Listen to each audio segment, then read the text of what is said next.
Olá, este é o programa Por Dentro da Política e eu vou conversar com o deputado Carlos Gianazzi, do PSOL. Sempre um prazer conversar com o senhor aqui no estúdio da TV Assembleia SP. Deputado. Obrigado, Jorge, pelo convite. Vamos passar em revista o mandato. O deputado Carlos Gianazzi tem falado na tribuna desta Casa de Leis, mas também tem participado de audiências públicas, de plenárias. E há uma angústia, um mal-estar, deputado. Inclusive, o senhor falava comigo antes da gravação desse programa sobre criminalização dos movimentos sociais. Como é que o senhor tem visto esse estado de coisas? Olha, há muito tempo que nós estamos assistindo essa criminalização, essa perseguição aos movimentos sociais no Brasil. Inclusive, no ano passado, foi aprovada a lei antiterrorismo que criminaliza os movimentos sociais. Agora, esse ano, a situação ficou muito pior, porque nós temos muitas movimentações, muitos atos, muitas manifestações contra o ajuste fiscal que está sendo colocado em curso pelo governo Temer, que na verdade significa a retirada de direitos sociais, trabalhistas e previdenciários da população, que esse ajuste é representado pela PEC 241, agora a PEC 55, o PLP 257, a reforma trabalhista, a reforma do ensino médio, as terceirizações, né, são vários projetos que representam a retirada desses direitos da população. Então a população vem se organizando, os sindicatos, as entidades, e há uma criminalização muito forte desses movimentos, principalmente aqui em São Paulo. Aqui a situação é muito pior, Jorge, porque o governador Alckmin conseguiu aprovar na Justiça uma tese da autotutela. Ele conseguiu um parecer da Procuradoria-Geral do Estado, dizendo que o Estado não precisa mais de autorização judicial, de liminar, de mandato de segurança, para retirar os alunos que ocupam as escolas públicas, as ETECs e as escolas estaduais, contra o fechamento das escolas, contra a reforma do ensino médio ou mesmo contra a PEC 241. Então, através desse instrumento jurídico, que é duvidoso, que é questionável e que, inclusive, nós entramos com uma representação do Ministério Público e com uma DIN aqui no TJ para anular essa tese da autotutela, esse documento que o Alckmin está utilizando, mas ele tem autorização agora para retirar os alunos sem ordem judicial, sem o acompanhamento do Ministério Público, sem o acompanhamento da Defensoria, do Conselho Tutelar. Então aqui a situação ficou mais grave ainda no estado de São Paulo, porque o governo Alckmin é mais autoritário ainda. Ou seja, tem se observado pelo país afora, em muitos estados, Paraná inclusive, um deles, né, da ocupação das escolas. E aqui em São Paulo, por conta da autotutela, ou seja, o Estado não precisa pedir autorização judicial para fazer a reintegração de posse. É isso, deputado? Exatamente, que isso é uma aberração jurídica, é uma afronta à democracia, à liberdade de expressão, de manifestação, isso não existe. Agora o Alckmin conseguiu isso com uma autorização da Procuradoria-Geral do Estado, que na verdade a PGE é manipulada por ele, né, está a serviço dos interesses do governo. Ela não cumpre hoje, através do seu procurador-geral, que é um homem de confiança do Alckmin, ele acaba fazendo uma procuradoria, ele transformou a procuradoria na procuradoria não do Estado, mas do governo Alckmin, que é um absurdo ele ter emitido esse parecer que deu sustentáculo jurídico, deu entre aspas, né, para que ele faça agora essa repressão contra principalmente os nossos estudantes que querem se manifestar, que utilizam a ocupação como um instrumento de luta. Eles não ocupam as escolas para depredar as escolas, ao contrário, né, porque eles não querem o fechamento das escolas, não querem a reforma do ensino médio, que é prejudicial a eles, e sobretudo a PEC 241, PEC 55, foi agora para o Senado, que é um horror, que vai congelar os investimentos durante 20 anos em educação e saúde. Não haverá universidades para os alunos das escolas públicas. Eles estão se formando, fazendo Enem, mas não terão onde estudar, porque não haverá mais investimento na educação pública brasileira. Quando o senhor fala de 20 anos, não é também uma maneira de estagnar o país por esse período, 2 décadas? Não é tempo demais também, levando-se em conta que o país veio crescendo, os investimentos, os orçamentos foram crescentes, até pelo menos o ano passado, 2015, deputado? É um projeto regressivo esse daí, né?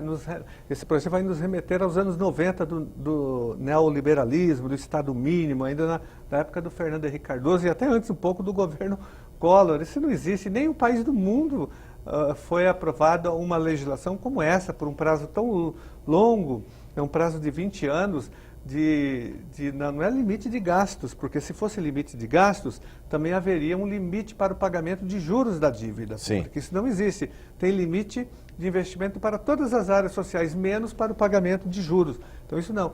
E também esse projeto não representa a saída para o Brasil, porque ele não trata das receitas. Ele não taxa as grandes fortunas, não taxa as grandes heranças, não taxa lucros e dividendos, né, dos acionistas, não mexe na política econômica e, sobretudo, nessa questão do pagamento da dívida. E no Se fosse argumento, sério o projeto, ele sim, faria uma auditoria da dívida pública, como determina a nossa Constituição Federal. Agora, e o argumento de que o governo já não suporta mais déficits? O déficit desse orçamento, do atual, que está sendo em torno de 170 bilhões, ou seja, não se pode sacar das futuras gerações. Como é que o senhor vê esse argumento? Eu vejo que, na verdade, o Brasil continua, mesmo com toda a crise, o Brasil continua sendo a sexta economia do mundo. O Brasil é um país rico.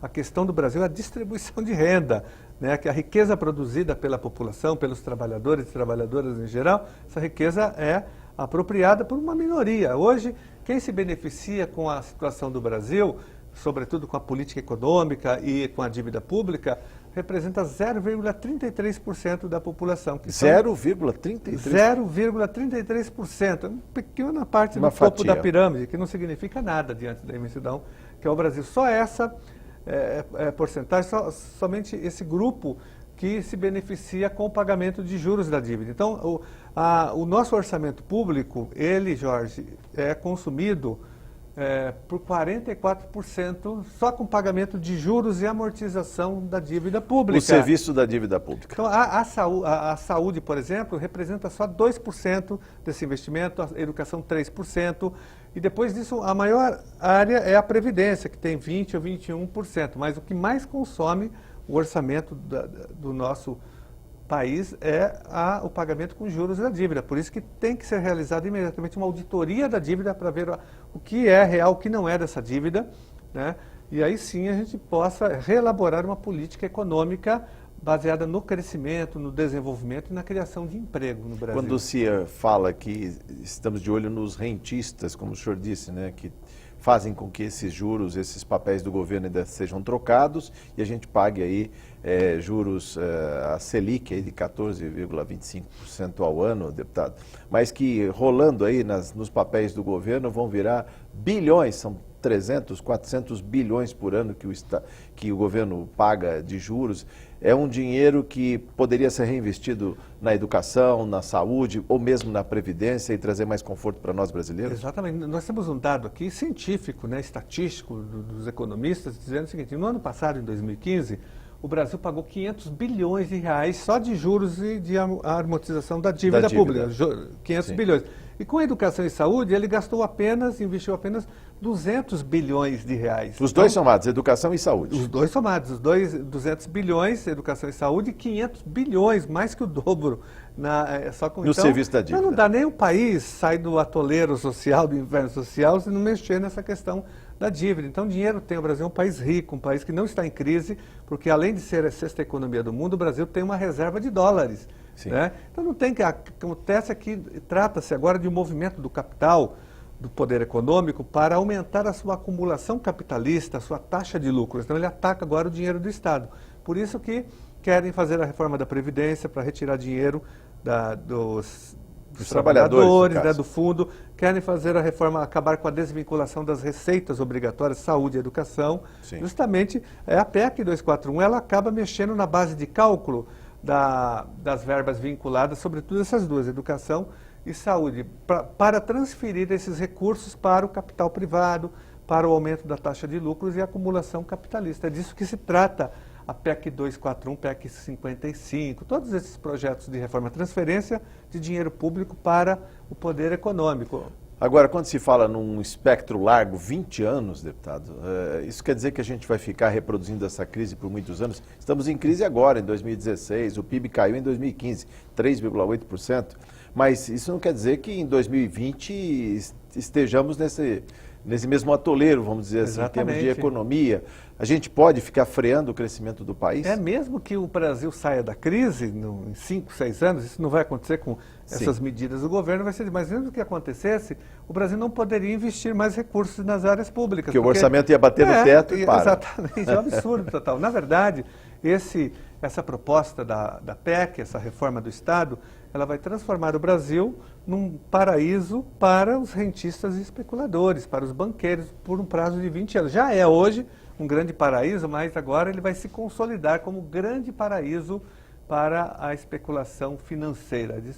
É isso que propõe a PEC 241. Só que a população não sabe disso, porque há uma obstrução da mídia, a grande imprensa, a mídia empresarial, está bloqueando o debate. A população não sabe o que está acontecendo, porque o governo vende como a PEC dos gastos, teto dos gastos. Daí a população acha que tem que ter mesmo, mas não é nada disso. É uma PEC contra a população, contra os mais pobres, contra os trabalhadores, contra a população em geral. Agora, e também trata-se, Jorge, essa PEC 241, de uma reforma do Estado, que ela não poderia ser aprovada por esse Congresso, que não tem legitimidade, não poderia ser apresentada por um presidente.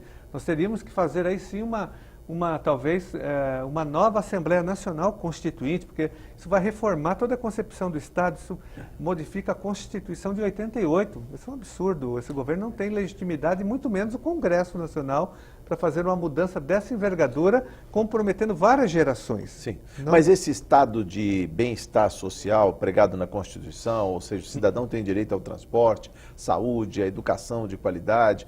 Quem paga a conta? Essa que é a grande discussão. Como é que a gente vai remanejar impostos para esse estado de bem-estar social? Como se fecha essa conta? Olha, é o que eu falei. Primeiramente, nós temos de onde buscar esses recursos. Eu falei da questão da mudança da política econômica, falei também da questão da auditoria da dívida pública, da taxação das grandes fortunas, de juros e dividendos, que não há taxação para isso. Mesmo de quem investe no sistema financeiro não paga impostos no Brasil, é um absurdo total isso. Mas além disso, nós temos ainda, nós temos que cobrar a dívida ativa da União, que representa mais de R$1 trilhão. É monumental. As grandes empresas devem trilhões para a União, para o governo federal, e não paga, como aqui em São Paulo nós temos uma dívida ativa de mais de 200 bilhões de reais. É mais que um orçamento aqui. É mais que o orçamento do Estado de São Paulo, o orçamento 206 bilhões. Desse ano e também para o ano que vem. E não é cobrado a revisão dos benefícios fiscais para as grandes empresas. No Rio de Janeiro, estamos acompanhando que até as joalherias estavam tendo isenções fiscais, benefícios fiscais. Aqui em São Paulo, as mineradoras têm benefícios fiscais do ICMS, os grandes frigoríficos, as grandes avícolas, empresas do agronegócio, que são beneficiadas com isenções do ICMS. Enquanto isso, as nossas universidades e as nossas escolas estão caindo aos pedaços sem investimento. Então, dinheiro nós temos que disputar o orçamento. Não tem crise, na verdade. A crise, do jeito que é colocada, ela não existe. A questão é que o poder econômico, está querendo aumentar a sua taxa de lucro. Ela ataca agora, nessa crise mundial do capitalismo, que é uma crise cíclica, ataca o dinheiro do Estado, da Previdência, da Educação e da Saúde. O cidadão não tem noção desse movimento planetário, deputado, se pode dizer assim, até porque temos já 12 milhões de desempregados e um profundo mal-estar com a economia, inclusive com uma projeção futura desastrosa. Muita gente fala que esse desemprego ainda vai aumentar um pouco mais até ele voltar a outro patamar. Eu acho que a população ainda não tem essa clareza, porque, como eu disse, tem uma obstrução do debate. Assim, as instituições não estão fazendo esse debate de uma forma crítica, logicamente, né? Sim. Então a população está sendo ainda manipulada e controlada ideologicamente, pelo governo, pelo poder econômico, que utiliza, logicamente, a mídia, os grandes meios de comunicação de massa, que não são neutros, que têm lado, que têm os seus interesses econômicos, financeiros, ideológicos e políticos. Então, esses meios de comunicação são utilizados para manter a população alienada. Mas vai chegar uma hora que não vai funcionar mais isso, porque o desemprego vai aumentar, está aumentando, não vai ter mais investimento em educação e saúde. Esse rascunho de estado de bem-estar social que nós temos no Brasil, que é fraco ainda, mas ainda é uma conquista que nós tivemos, ele está sendo desmanchado pelas reformas que estão em curso hoje no Brasil. E a PEC 241 reforma trabalhista, todas elas que eu citei aqui. Ainda vai chegar a hora que a população vai sentir mais na pele e daí ela começa a reagir também.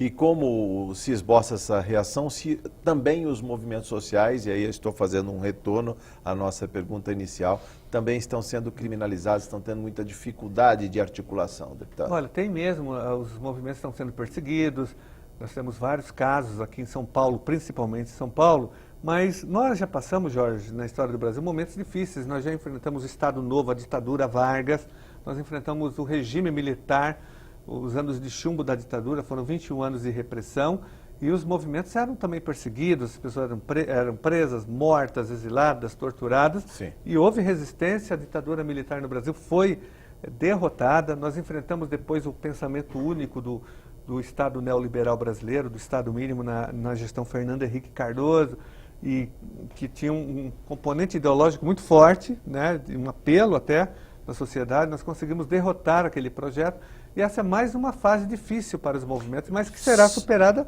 com muita mobilização. Só pela oportunidade, como é que o senhor vê esses espasmos aí de reviver a ditadura, principalmente quando um grupo invade o Congresso Nacional, a Câmara dos Deputados, e pede a volta dos militares? O que é isso, Esses deputado? são grupos anacrônicos, extemporâneos, né? Aí isso representa um extremo de um movimento de direita, que nem a própria direita defende, porque eles estão atacando ali um Congresso Nacional, que é um Congresso hoje conservador, de direita, que vota contra a população. Então ali já é algo anacrônico, né? Que nem essa direita hoje que está no poder, esse grupo conservador, que está a serviço do poder econômico, não concorda mais com isso, porque esse negócio de ditadura militar não tem mais espaço. O controle hoje é muito mais sofisticado, é o controle ideológico, é o controle da informação. Não há necessidade mais de intervenção militar. Isso é coisa do passado, dificilmente isso voltaria. Então são grupos pontuais e anacrônicos, né? São esses grupos que defendem, que defendem o projeto Escola Sem Partido, que inclusive ocupou... Que o senhor tem aqui um antídoto para ele, né? Exatamente, que é a Escola com Liberdade, Escola Livre, que nós apresentamos aqui. Fiz uma audiência pública, um grupo desse, um grupo maluquete anacrônico, ocupou aqui o plenário. Infiltrou-se no auditório Franco Montoro e não permitiu que as pessoas falassem. Inviabilizaram a nossa audiência pública contra o Escola Sem Partido, que é isso, é a volta do regime militar, né, do ideário, da doutrina de segurança nacional, da ideologia de segurança nacional, querendo controlar a escola, essas coisas. Mas não é paradoxal, deputado, a Casa do Bom Debate, a Assembleia Legislativa, não permitir que as vozes se façam presentes na tribuna, se discutam as ideias. As pessoas com apito não permitiram que a audiência pública acontecesse. Eu que estava conduzindo, inclusive, a audiência pública, organizando, eu franqueei a palavra a eles. Eu falei, vocês terão o direito de falar, de se manifestar. Mas eles não queriam, eles foram para inviabilizar. São grupos autoritários, fascistas, né? Que defendem o totalitarismo, eles não querem debater. Mas eles são grupos que nem esse sistema conservador hoje, opressor, defende, porque eles até comprometem essa opressão, né? Porque isso é coisa do passado, já está condenado pela história do Brasil. Por falar em opressão, também pela oportunidade, deputado, o senhor trouxe aqui para essa casa, para o diálogo, um grupo de teatro, né? A trupe Olho da Rua. Conta pra gente o que aconteceu. Olha, esse grupo de teatro estava apresentando uma peça bem interessante na cidade de Santos, na Praça dos Andradas. É um grupo, inclusive, que tinha o PROAC, tinha financiamento do Estado, um grupo que fazia um trabalho pedagógico, de cultural, artístico, muito interessante, questionando o Estado autoritário e o papel, sobretudo, da polícia, no processo de repressão. E essa peça foi interrompida pela Polícia Militar, sem mandato de segurança, sem nada. Os atores foram impedidos de continuar a peça, todo o cenário foi apreendido e um diretor, foi preso também no dia da peça. Criou uma revolta generalizada. Mas a peça já não tinha sido reprisada várias vezes. 15 vezes em Santos e 40 vezes no interior de São Paulo. Mas, enfim, a polícia, de uma forma autoritária, foi e reprimiu e prendeu o ator. Um absurdo total. Em pleno século XXI, 2016, a polícia se comportando como se estivesse na ditadura militar. Nós entramos com aqui várias ações, acionamos o Ministério Público contra a medida, acionamos a Comissão de Direitos Humanos, trouxemos o grupo aqui para dar apoio e vamos continuar acompanhando. Mas tem várias medidas assim, autoritárias. Eu registro aqui em São Paulo, um vereador aqui de São Paulo, Ricardo Nunes, do PMDB, outro dia tentou impedir um debate numa escola municipal, Jorge, sobre questão de gênero e educação, que é um tema importante, que embora não conste no Plano Nacional da Educação, nem no plano aqui, nem no estadual, nem no municipal, sim, é um debate que tem que ser feito, não há proibição. A questão da diversidade sexual, o combate à homofobia, o combate ao machismo, o combate à cultura do estupro. Hoje, a cada 11 minutos, uma mulher é estuprada, violentada no Brasil. Então, a escola tem que combater isso também, ensinando os alunos que o aluno não pode ter preconceito, não pode discriminar, né? E aí, esse vereador notificou a escola, mandou entregar lá uma notificação para a diretora na hora do evento, pedindo para ela suspender, senão a escola seria punida. Um absurdo total, isso não existe. Um vereador, um parlamentar... É competência do vereador? Não, nem o vereador, nem o deputado pode interferir no projeto pedagógico de uma escola. A escola tem autonomia para fazer esse trabalho pedagógico, ainda mais um trabalho importante como esse, discutir questão de gênero, diversidade sexual, discutir a violência contra as mulheres, o racismo, a discriminação, sim, contra os deficientes físicos e mentais. A escola tem que fazer isso. Agora o vereador quis impedir, foi rechaçado, a diretora não deu a mínima para ele. No caso do grupo de teatro Trupe Olho da Rua, faltou dizer, eles foram conduzidos, presos, detidos, foram encaminhados ao Distrito Policial em Santos por conta das críticas que faziam a PM ou não, deputado? Acho que sim. Não, eles alegavam, a polícia alegou que eles estavam desrespeitando os símbolos nacionais, porque no meio da peça eles tocavam um pedacinho, um trechinho do hino nacional e tinha uma bandeira do Brasil de ponta cabeça, mas era dentro do contexto, né? Ele tinha ali a licença artística, poética para fazer aquilo, porque esse filme nós já assistimos. Eu li que em 1968 estava tendo um show na Boate Sucata, no Rio de Janeiro, com o Gil e com o Caetano, né? E no meio, um dos mutantes que tocava, o Sérgio Dias, tocou o hino nacional na guitarra, fez uma pequena alusão a uma música, acho que era a Voz do Morro, alguma coisa assim, e isso serviu de pretexto para que eles fossem presos. Gil e Caetano foram presos exatamente porque utilizaram o guitarrista, o seu grande músico, Sérgio Dias, fez um solo de um trecho do hino nacional dentro de uma música. Estão dizendo que qual foi depois a desculpa? Olha, eles estavam desrespeitando o hino nacional. Nacional. Mas eles já queriam prender os dois, porque tinha o Tropicalismo, a Tropicália, que era um programa contestador dos costumes, que propunha uma revolução estética. A peça Roda Viva musical. Também, que os atores sofreram, né? Exatamente, o Roda Viva. Lembra a peça do Chico Buarque de Holanda, dirigida pelo Zé Celso Martinez,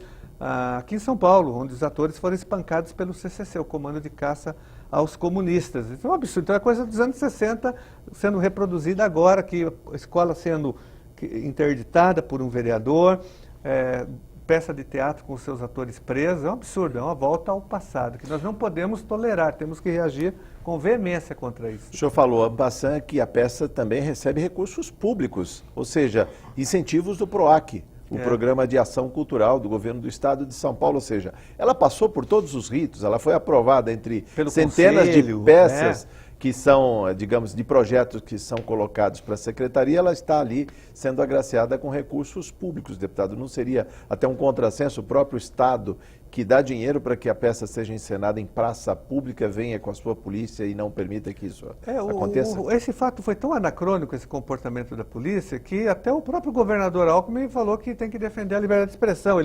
Ele até disse assim, a peça parece que é de mau gosto, mas de qualquer forma os atores têm o direito de se manifestarem. Então, quer dizer, até o setor mais autoritário também da sociedade, que é o governo Alckmin, até viu, porque isso aí já é o extremo, né? É algo anacrônico, que não combina mais com os dias de hoje. Logicamente que a dominação é diferente hoje, ela é ideológica, é na informação, né? E a força só entra quando isso não funciona mais. Aí vem o aparelho repressivo do Estado, mas é isso que eles estão fazendo. Exatamente, controle ideológico. Qual seria o antídoto? Só temos 1 minuto e meio, deputado, para encerrar. Qual seria o antídoto para tudo isso? O senhor que trafega muito bem nas redes sociais, dialoga com a população e com os grupos. Olha, é a conscientização política da população, a conscientização de que ela está sendo espoliada hoje pelo governo, que já começou lá atrás, não pelo governo anterior. A própria presidente Dilma começou a fazer o ajuste fiscal contra os trabalhadores, porque o PLP 257 é dela, a DRU... Sim, foi renovada dela agora, que ela foi aprovada, tudo com ela. Então, e começou aquele ministério Joaquim Levy, que era um homem dos bancos também. Então começou ali, só que ela fazia de uma forma tímida. Agora veio o Temer e pisou no acelerador e vai expoliar definitivamente a população. Mas a população tem que reagir. A única forma de deter isso é através de conscientização, vigilância e muita mobilização. O povo nas ruas, ocupações, é importante que a população ocupe os espaços. A ocupação hoje é um instrumento de luta, não é uma ocupação para fazer baderna. Não é só para ganhar visibilidade. Não, ela é um instrumento de luta hoje do século XXI, de 2016. Começou lá atrás, começou com as ocupações da Primavera Árabe, né, nos Estados Unidos, na Espanha. Isso vem crescendo, então no Brasil é forte. Aqui no Brasil começou em 2013 com as grandes ocupações e tem que o povo nas ruas. É a única saída, mobilização e pressão social contra esse governo que quer expoliar e saquear os direitos sociais conquistados pela população. Voltaremos ao tema. Muito obrigado por sua entrevista, deputado. Prazer conversar com o senhor, viu? Obrigado. Eu falei com o deputado Carlos Gianazzi, do PSOL. Você ficou por dentro da política. Muito obrigado por sua audiência.